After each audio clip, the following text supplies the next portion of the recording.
Salve, salve pessoal! Como é que vocês estão? Proteja o seu patrimônio familiar com a cláusula de inalienabilidade na holding.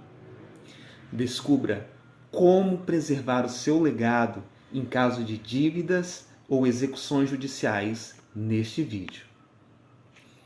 Meu nome é Benício, sou advogado e eu ajudo as famílias a fazer um planejamento patrimonial eficiente. Nessa conversa, eu vou explorar com vocês os fundamentos e os benefícios da cláusula de inalienabilidade na holding familiar. Saiba como assegurar a proteção do seu patrimônio e garantir a segurança jurídica da sua família. A cláusula de inalienabilidade é uma disposição legal amparada pelo Código Civil, lá no artigo 1911, que garante que os bens da holding familiar não possam ser alienados, penhorados ou doados, preservando assim o patrimônio familiar.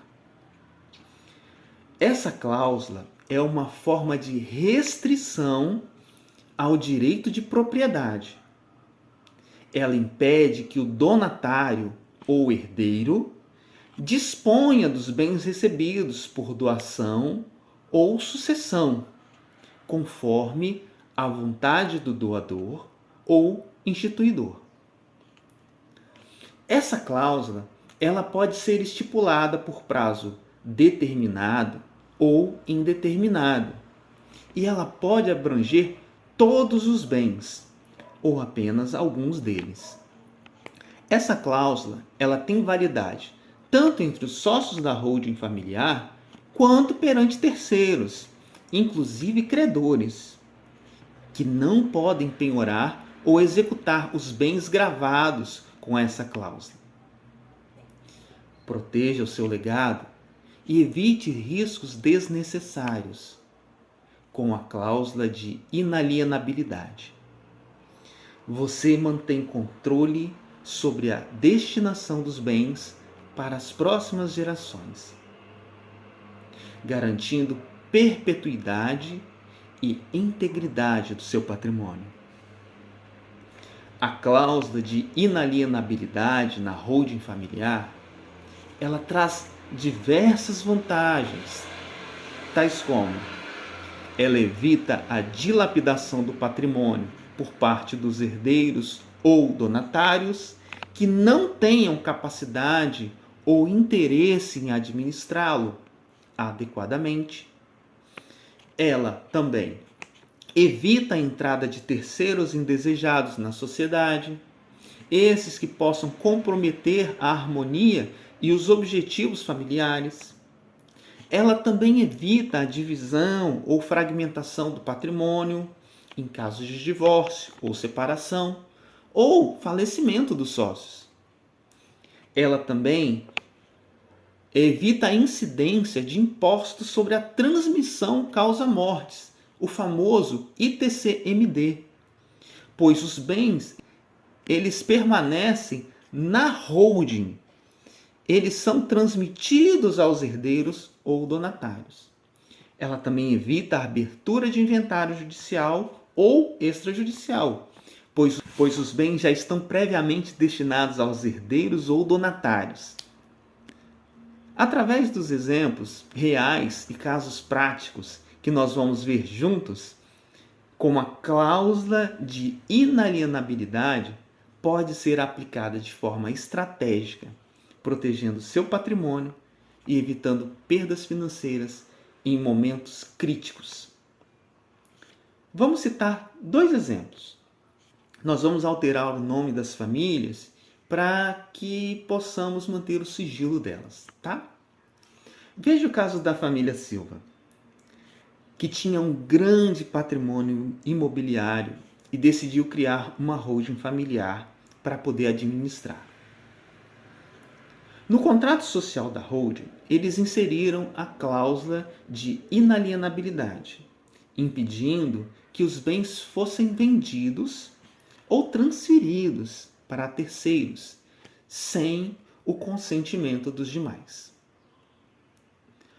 dos filhos do casal fundador da holding se envolveu em um negócio muito arriscado e ele contraiu uma dívida milionária contra um banco. O banco credor, ele tentou então penhorar os imóveis da holding para cobrar a dívida, mas não conseguiu, porque os bens eles estavam protegidos pela cláusula de inalienabilidade. Graças a essa cláusula, o patrimônio da família Silva foi preservado e não foi afetado pela má gestão de um dos herdeiros. Além disso, os demais sócios não foram prejudicados pela situação. Puderam continuar usufruindo dos rendimentos dos imóveis. Vamos a outro exemplo. O caso da família Souza, que criou uma holding familiar com planejamento sucessório e tributário e transferiu os seus imóveis para a empresa. No entanto, eles foram surpreendidos por um incidente de desconsideração inversa da personalidade jurídica. Essa ação ela foi proposta por um credor que pretendia penhorar os bens da holding para cobrar uma dívida dos sócios. O credor alegou que houve desvio de finalidade e confusão patrimonial e os sócios e a empresa que a holding familiar foi criada apenas para fraudar os credores e evitar a execução dos bens. O juiz, lá da primeira instância, ele acolheu esse incidente e determinou penhorar os imóveis da holding. Então, os sócios recorreram para o Tribunal de Justiça de São Paulo, que reformou a decisão e afastou a desconsideração inversa da personalidade jurídica. O TJ de São Paulo, ele entendeu que não houve desvio de finalidade ou confusão patrimonial e que a criação da holding familiar foi legítima e não visou lesar os credores. Com isso, a família Souza conseguiu manter os imóveis na holding familiar e proteger o seu patrimônio da execução. Além disso, eles puderam continuar usufruindo dos benefícios fiscais e sucessórios que a holding familiar oferece. Eu espero que esse conteúdo tenha ajudado você de alguma forma. Não perca a oportunidade de aprender e se decidir. Assista agora mesmo os outros vídeos da série e descubra os benefícios que as cláusulas que compõem o sistema que é a holding familiar. Não esqueça de deixar o seu like, compartilhar o vídeo com seus amigos e, se interessar, se inscrever no canal para receber mais conteúdos exclusivos sobre planejamento patrimonial da família.